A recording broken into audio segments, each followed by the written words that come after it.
Praise the Lord. நாள் 120 தியான பகுதி 1 சாமுவேல் 5ஆம் அதிகாரம் 6ஆம் அதிகாரம் மற்றும் 7ஆம் அதிகாரம். 5ஆம் அதிகாரத்தை வாசிப்போமானால் அதில் இஸ்ரவேல் ஜனங்களுக்கும் பெலிஸ்தருக்கு விரோதமாய் யுத்தம் நடைபெறுகிறது. இஸ்ரவேல் புத்திரர் உடன்படிக்கை பெட்டியை எடுத்துச் சென்று தோல்வியை சந்தித்தார்கள். பெலிஸ்தர்கள் தேவனுடைய பெட்டியை பிடித்து அதை அஸ்தோத்துக்கு கொண்டு போய் தாகோனின் கோவிலில் வைத்தார்கள். மறுநாள் காலமே அவர்கள் எழுந்து பார்த்த பொழுது தாகோன் கர்த்தருடைய பெட்டிக்கு முன்பாக தரையிலே முகங்குப்புற விழுந்து கிடந்தது. அப்பொழுது அவர்கள் தாகோனை எடுத்து அதை அதின் ஸ்தானத்திலே திரும்பவும் நிறுத்தினார்கள். அவர்கள் மறுநாள் காலமே எழுந்து வந்து பார்த்தபோது தாகோன் கர்த்தருடைய பெட்டிக்கு முன்பாக தரையிலே முகங்குப்புற விழுந்து கிடந்ததும் அல்லாமல் தாகோனுடைய தலையும் அதன் 2 கைகளும் வாசற்படியின் மேல் உடைக்கப்பட்டு கிடந்தது. தாகோனுக்கு உடல் மாத்திரம் மீதியா இருந்தது. அதாவது உடன்படிக்கை பெட்டிக்கு முன்பாக பெலிஸ்தர் வணங்கின அந்த தாகோன் என்ற விக்கிரகம் முதலாவது முகங்குப்புற விழுந்து கிடந்தது. மறுநாளோ அவைகள் தலையும் 2 கரங்களும் உடைக்கப்பட்டதாய் அவைகள் வீசி எறியப்பட்டு தாகோன் தலை இல்லாத முண்டமாய் காணப்பட்டது. காரணம் என்னவென்றால் அங்கே தேவனுடைய பெட்டி வைக்கப்பட்டது. தேவனுடைய பெட்டி என்பது தேவனுடைய வார்த்தையை குறிக்கிறது. தாகோன் என்பது பிசாசுகளை குறிக்கிறது.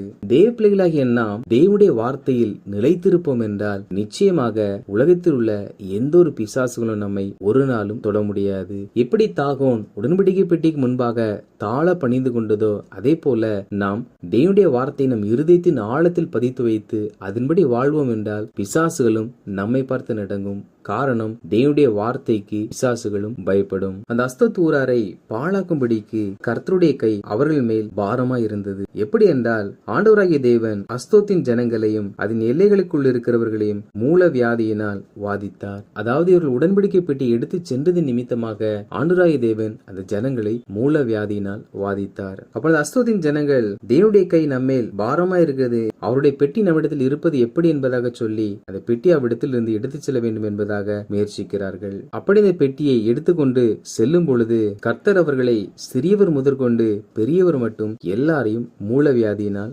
வாதித்தார். அதனால் அவர்கள் பெட்டியை எக்ரோனுக்கு அனுப்பினார்கள். பெட்டி எக்ரோனுக்கு கொண்டு போகப்பட்ட பொழுது எக்ரோனின் ஜனங்கள் எங்களையும் எங்கள் ஜனங்களையும் கொன்று போட தேவனுடைய பெட்டி எடுத்து எங்களண்டைக்கு வந்தார்கள் என்று சொல்லி கூக்குரலிட்டுக் கொண்டிருந்தார்கள். அவர்களும் தேவனுடைய பெட்டியை பார்த்து பயந்தார்கள்.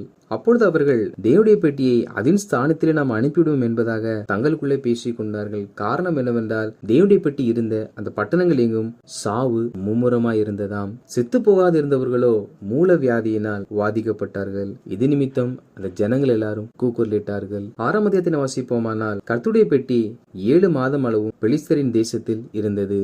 7 மாதங்களும் கர்த்தருடைய கை அந்த ஜனங்களுக்கு விரோதமாகவே இருந்தது. பெலிஸ்தரோ பூசாரிகளையும் குறி சொல்லுகிறவர்களையும் அழைத்து கர்த்தருடைய பெட்டியை பற்றி நாங்கள் என்ன செய்ய வேண்டும், அதை நாங்கள் எவ்விதமாய் அதன் ஸ்தானத்திற்கு அனுப்பிவிடலாம் என்பதாக தங்களுக்கு சொல்லும்படி கேட்கிறார்கள். அப்பொழுது பூசாரிகளும் குறி சொல்லுகிறவர்களும் இஸ்ரவேல் தேவனுடைய பெட்டியை நீங்கள் அனுப்பினால் அதை வெறுமையே அனுப்பாமல் குற்ற நிவாரண காணிக்கை எவ்விதத்திலும் அவருக்கு செலுத்த வேண்டும். அப்பொழுது நீங்கள் சொஸ்தம் அடைகிறதும் அல்லாமல் அவருடைய கை உங்களை விடாதிருக்கும் முகாந்திரம் இன்னது என்றும் உங்களுக்கு தெரிய வரும் என்றார்கள். அதாவது பெலிஸ்தர்கள் பூசாரிகளிடத்தில் பெட்டியை நாம் எப்படி அதன் ஸ்தானத்தில் வைக்கலாம் என்று கேட்ட பொழுது பூசாரிகள் நீங்கள் பெட்டியை வெறுமையே அனுப்பாமல் அதற்கு ஏதாகிலும் செலுத்தி அனுப்ப வேண்டும். அப்படி அனுப்பினால் ஒருவேளை சுகம் உண்டாகலாம், அல்லாவிட்டால் எதினால் இந்த பிரச்சனை என்பதை நாம் அறிந்து கொள்ளலாம் என்பதாக பரிகாரங்களை சொன்னார்கள். அந்த பூசாரிகள் மெய் தேவனை அறிந்தவர்கள் அல்ல, அவர்கள் தங்கள் தேவனுடைய காரியங்களை கொண்டு அந்த ஜனங்களுக்கு எடுத்து சொன்னார்கள். ஆண்டவராகிய தேவன் ஒரு நாளும் நாம் கொடுக்கிற பொருட்களினால் நம்மை ஆசீர்வதிக்கிறவர் அல்ல. இன்றும் கூட கர்த்தருக்கு காணிக்கை செலுத்தாவிட்டால் அவர் உங்களை சபித்து விடுவார், உங்களை அழித்து விடுவார் என்று சொல்லி ஜனங்களை ஏமாற்றி பணம் சம்பாதிக்கிற அநேக கள்ள ஊழியக்காரர்கள் இருக்கிறார்கள். ஒரு நாளும் நாம் காணிக்கை செலுத்தாவிட்டால் கர்த்தர் நம்மை அழித்து நம்மை சபித்து நம்மை நாசம் பண்ண மாட்டார். தேவன் ஒரு நாளும் மனிதரிடத்திலிருந்து பணத்தை அவர் எதிர்பார்ப்பது அல்ல. இவைகள் அந்த மார்க்கத்தில் அவர்கள் செய்யக்கூடிய காரியங்கள். அந்த பூசாரிகளும் அதையே சொல்லி இவ்வாறு செய்ய வேண்டும் என்பதாக சொல்லுகிறார்கள். மேலும் அந்த பூசாரிகள் மூலவியாதியின் சாயலான 5 பொன் சொரூபங்களும் பொன்னினால் செய்த 5 சுண்டலிகளையும் செலுத்த வேண்டும் என்பதாக சொன்னார்கள். அதன்படியே அப்படி செலுத்தினால் சுகமாகுமா என்று கேட்போம் என்றால் பூசாரிகள் மூலவியாதியின் சாயலையும் சுண்டலிகளையும் செலுத்தி இஸ்ரவேலின் தேவனுக்கு மகிமை செலுத்துங்கள், அப்பொழுது ஒருவேளை உங்கள் மேலும் உங்கள் தேவர் மேலும் உங்கள் தேசத்தின் மேலும் இருக்கிற அவருடைய கை உங்களை விட்டு விலகும். அதாவது இப்படி சம்பவிக்கும் சம்பவிக்கும் என்று சொல்லாமல் ஒருவேளை நீங்கள் இவைகளிலிருந்து தப்பிக்கொள்ளலாம் என்பதாக சொன்னார்கள். காரணம் இதுதான் புற மார்க்கத்தினுடைய நம்பிக்கையாகும். தெய்வம் கோபத்தோடு இருப்பதினால் நாம் எதையாகிலும் படைத்து அவர்களை சமாளிக்கலாம் என்பதே அவர்களுடைய நம்பிக்கையாகும். ஆனால் நாம் ஆராதிக்கிற தேவன் ஒரு நாளும் பணத்தை பார்த்து மனம் மாறுகிறவர் அல்ல. அவர் சொன்ன காரியத்தை நாம் கீழ்ப்படிய மட்டும் அவர் ஒரு நாளும் தன்னை மாற்றிக்கொள்ள மாட்டார். ஒரு நாளும் பணத்தை வைத்து மெய்யான தேவனை சமாளித்து விட முடியாது. மேலும் அதில் வாசிப்போம் என்றால், அந்த பூசாரிகள், இப்போதும் நீங்கள் ஒரு புது வண்டில் செய்து நுகம் பூட்டப்படாது இருக்கிற 2 கறவை பசுகளை பிடித்து அவர்களை வண்டியில் கட்டி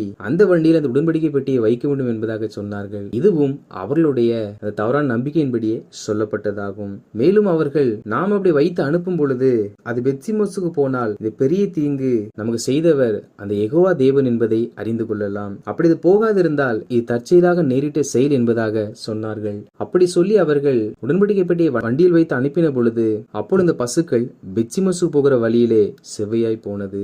அப்படி என்றால் அவருடைய நம்பிக்கையின்படி இவைகள் தேவனால் வந்தவைகளாகும். பெத்சிமோசின் மனுஷரோ பெட்டியை கண்டு மிகுந்த சந்தோஷமடைந்தார்கள். அப்பொழுது லேவியர்கள் கர்த்தருடைய பெட்டியையும் அதிலிருந்து இறக்கி அதை ஒரு பெரிய கல்லின் மேல் வைத்தார்கள். பெத்சிமோசின் மனுஷர் அந்த நாள் கர்த்தருக்கு தகன பலிகளை இட்டார்கள். மேலும் சம்பவித்த காரியம் என்னவென்றால், பெத்சிமோசின் மனுஷர் கர்த்தருடைய பெட்டிக்குள் பார்த்தபடியினால் கர்த்தர் அவர்களில் 50,070 பேரை அடித்தார். அதாவது பெட்டியை வைத்த பிற்பாடு பெத்சிமோசின் மனுஷர் பெட்டியை திறந்து பார்க்க வேண்டும் என்று ஆசைப்பட்டார்கள். அது நிமித்தம் அவர்கள் தண்டிக்கப்பட்டார்கள். மேலும் பெத்சிமோசின் மனுஷர்கள் கீரியாத் யாரீமின் குடிகளுக்கு ஆட்களை அனுப்பி பெலிஸ்தர் கர்த்தருடைய பெட்டியை திரும்ப அனுப்பினார்கள், நீங்கள் வந்து அதை உங்களிடத்திற்கு எடுத்துக்கொண்டு செல்லுங்கள் என்பதாக சொன்னார்கள். இதை வாசிக்கும் பொழுது தேவனுடைய பெட்டி கரத்தில் இருந்தால் பிரச்சனை என்பதை போல் தெரிகிறது. காரணம், தேவனுடைய பெட்டி இருக்கிறவர்கள் தவறு செய்தால் உடனே கர்த்தர் அவர்களை அடித்து விடுவார். அதே போலதான் நம்முடைய கரத்திலும் வேதாகமம் இருக்கிறது. நாம் எதை செய்தாலும் வேதாகமத்தின்படிதான் செய்ய வேண்டும். அப்படி நாம் வேதத்தை மறந்து எவைகளை செய்தாலும்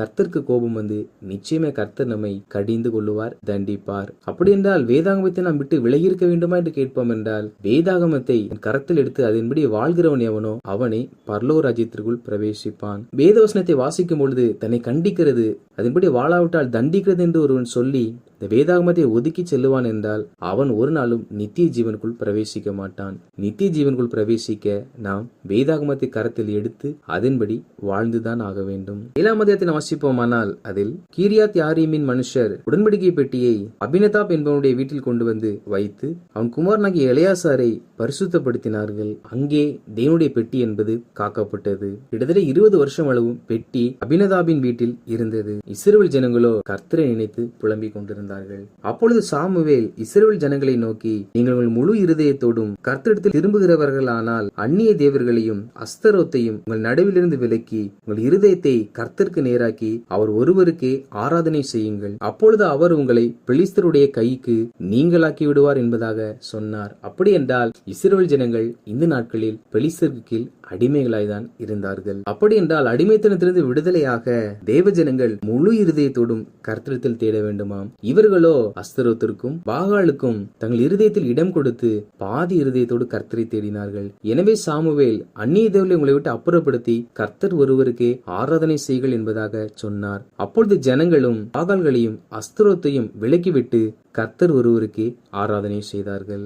அப்படி இவர்கள் அனைவரும் மிஸ்பாவில் கூடி தேவனுக்கு விரோதமாக தாங்கள் செய்த பாவங்களை அறிக்கை செய்தார்கள். இஸ்ரவேல் ஜனங்கள் மிஸ்பாவில் இருப்பதை கேள்விப்பட்டவுடன் பெலிஸ்தர்கள் இஸ்ரவேலுக்கு விரோதமாய் யுத்தம் பண்ணும்படி எதிர்த்து வந்தார்கள். அப்பொழுது ஜனங்கள் சாமுவேலை நோக்கி, கர்த்தர் எங்களை பெலிஸ்தரின் கைக்கு நீங்களாகி ரட்சிக்கும்படி எங்களுக்காக வேண்டிக் கொள்ளும் என்பதாக சொன்னார்கள். சாமுவேலும் இஸ்ரவேல் ஜனங்களுக்காக கர்த்தரை நோக்கி வேண்டிக் கொண்டார். சாமுவேல் ஜெபம் பண்ணும் பொழுது கர்த்தர் மகா பெரிய இடி முழக்கங்களை பெலிஸ்தர் மேல் முழங்க பண்ணினாராம். அது நிமித்தம் அவர்கள் எல்லாரும் கலங்கி நின்றார்கள். அப்பொழுது இஸ்ரவேல் புத்திரர் அவர்களுக்கு விரோதமாய் சென்று அவர்களை முறியடித்தார்கள். அப்பொழுது சாமுவேல் ஒரு கல்லை எடுத்து மிஸ்பாவுக்கும் சேனுக்கும் நடுவாக நிறுத்தி, இம்மட்டும் கர்த்தர் எங்களுக்கு உதவி செய்தார் என்று சொல்லி அதற்கு எபனேசர் என்பதாக பெயரிட்டார். இந்த பிரகாரமாக இஸ்ரவேல் ஜனங்கள் பெலிஸ்தர் பிடித்திருந்த எக்ரோன் துவங்கி காத் மட்டுமுள்ள எல்லா பட்டணங்களையும் திருப்பிக் கொண்டார்கள். வாசித்த அந்த அதிகாரிகளின்படி கர்த்தருடைய ஜனங்களாகிய நாம் சாத்தானுடைய கிரிகள் நம்மை தொடாதிருக்க வசனத்தினால் நம்முடைய இருதயத்தையும் வாழ்க்கையும் நாம் ஒவ்வொரு நாளும் புதுப்பித்துக் கொண்டு ஒரு மதஸ்தர்கள் சொல்லுகிற காரியங்களை உபதேசம் என்ற இருதயத்தில் பதித்துக் கொள்ளாமல் முழு இருதயத்தையும் தேவனுக்கென்றே நாம் கொடுத்து தவறான மத நம்பிக்கைகளை நம் இருதயத்தோடு நாம் அப்புறப்படுத்தி நமக்கு உதவி செய்கிற கர்த்தர் நம்மோடு இருக்கிறபடியினால் எல்லா நேரத்திலும் கர்த்தரிடத்தில் அந்த உதவியை கேட்போம். நிச்சயமா கர்த்தர் நமக்கு உதவி செய்வார். நாம் இழந்த எல்லாவற்றையும் திருப்பிக் கொள்ளுவோம். கர்த்தர் தாமே நாம் வேண்டும் பொழுதெல்லாம் நமக்கு உதவி செய்து நம்மை வழி நடத்துவாராக. ஆமேன்.